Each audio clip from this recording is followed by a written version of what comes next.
60민주항쟁이 30주년을 맞게 됩니다.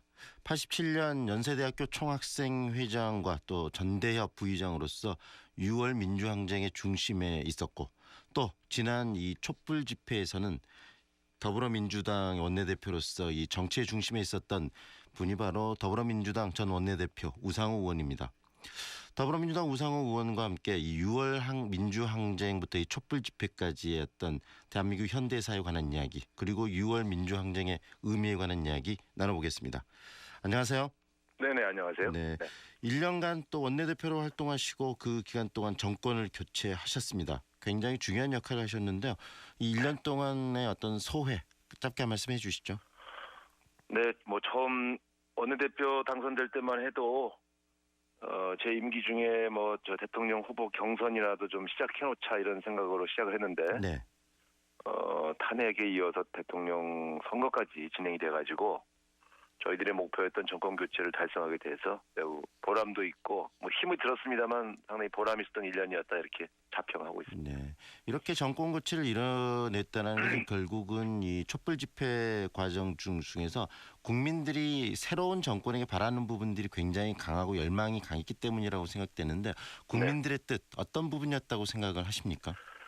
네, 아무래도 이제 최순실 박근혜 게이트를 보면서 그 국민들이 받은 충격이 대단했지 않습니까? 네. 이게 나라가 어떻게 이렇게 운영됐나 하는 그런 자괴감들. 그러니까 결국 새로운 정권 교체에 바라는 염원이라는 건 이런 잘못된 국정 운영을 바로 잡고 그 과정에서 쌓였던 많은 제도적 잘못, 또 국정 운영의 여러 가지 오류들을 바로 잡아달라는 요구가 제일 컸던 것 같고요. 네.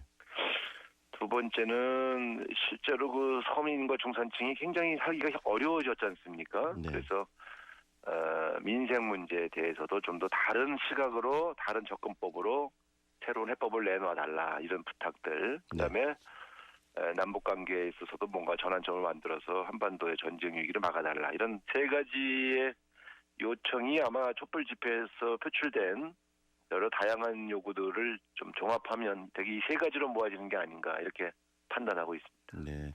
그런 부분들을 통해서 이제 정권 교체가 이루어졌고, 앞으로 물론 이 문재인 정부의 역할도 크지만 함께 갈 이 여당 더불어민주당의 역할도 크지 않겠습니까? 네, 그렇습니다. 네, 네. 그런 부분에 대한 고민들을 많이 하실 거라고 생각이 들고요.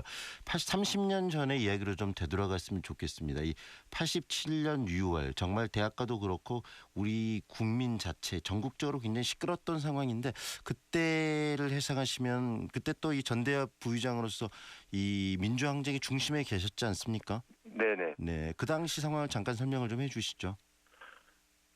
아무래도 이제 그 5월 광주에서 일어났던 이제 이 민간인 학살 네. 이걸 보면서 80년대의 그 소위 학생운동, 또 시민 제야 운동들은 권력을 쟁취하려고 자기 나라 국민을 죽일 수도 있구나. 네. 이런 정권과는 한번 일대 결전이 뭐 불가피하다 이런 이제 그 마음의 준비들이 있었죠. 네. 그러다가 이 체육관에서 대통령을 뽑는 네. 그런 체육관 선거를 중단하고 이제 개헌을 해달라는 국민 요구가 네. 빗발치고 있었는데, 당시 전두환 대통령이 개헌을 할 것처럼 그렇게 나오다가 이제 결국은 개헌하지 않겠다. 네. 이렇게 선언하면서 6월 항쟁이 이제 시작이 됐습니다. 그래서 6월 항쟁은 결국 군부 독재 정권에 대한 저항 운동이면서 장기 집권 음모를 분쇄하고 직선제 개헌을 쟁취하려는 그런 국민들의 요청들이 6월 10일 총궐기로 나타난 그런 네. 대규모 국민 항쟁이었죠. 그리고 그 당시 또 87년 1월에 그 서울대생이었던 박종철 학생의 이 고문치사 사건이 터지면서 국민들의 분노가 굉장히 더 크게 표출되던 그런 시기 아니었나요? 맞습니다. 이게 이제 결국은 다음 정권을 어떻게 창출할 건가에 대한 네. 이 양쪽의 입장이 부딪히는 과정에서 네. 독재 정권은 민주화에 참여한 학생들과 제야 인사들을 심하게 탄압하려고 이제 여러 가지 그런 권력 기관들을 활용했고요. 네. 그것이 1월 달에는 고문에 의해서 박종철 군이 사망하게 되고, 네. 6월에는 직격 체류탄에 이한열 네. 군이 희생되는, 그러니까 강대강으로 격돌하면서 결국 우리 무고한 시민과 학생들이 자꾸 희생당하는 것들이 반복되는 그런 상황이었죠. 네.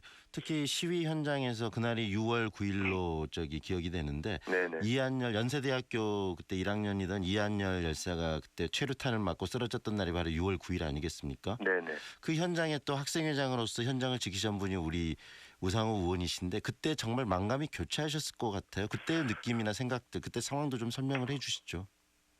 뭐 한마디로 넋이 나갔죠. 뭐 왜냐하면 저희는 평화적인 집회와 시위를 했었고 또 그 다음 날 6월 10일 날 총 걸기를 위한 출정식이었기 때문에 네, 그 집회에서 학생이 희생될 거라고는 전혀 예상을 못했습니다.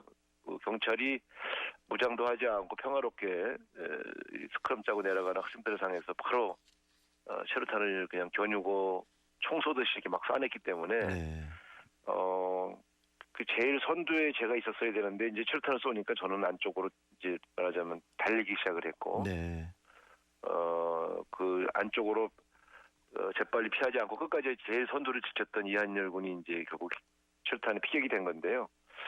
처음에는 뭐 좀 치료받으면 괜찮겠지 이런 생각으로 병원으로 옮겼는데 네, 응급실에서 바로 의식을 잃고 쓰러져서 뇌사 상태로 27일 중환자실에 누워 있었거든요. 근데 이한열 군은 광주 진흥구 총학생회장 출신으로 사실 되게 평범했던 22살 학생이었습니다. 네.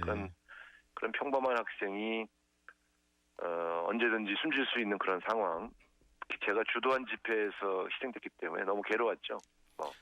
그 현장을 지키시고 또 마지막에 그 이한열 열사의 영정을 들고 있는 우리 우 의원의 모습이 전 세계적으로 방송이 되면서 그리고 또 전국적으로 공분을 일으키기도 했었는데요. 그 현장에 이 80년에 5.18 그리고 또 87년의 6월 항쟁이 결국은 대한민국의 이 민주화에 있어서 가장 큰 어떤 변곡점들이 되온 거 아니겠습니까? 그렇습니다. 사실은 이제 5.18로 시작돼서 6월 10일로 이어진 이 80년대 큰 항쟁이 대한민국의 민주주의의 새로운 이정표를 만들었죠. 그래서 제도적으로 보면 헌법을 바꾸어서 대통령을 직선으로 뽑을 수 있게 만들었고 그걸 통해서 정권 교체가 가능해진 것이고요. 또 각계각층의 여러 가지 다양한 사회 경제적 요구들이 분출될 수 있는 그런 하나의 변곡점이 마련됐죠. 아마 네.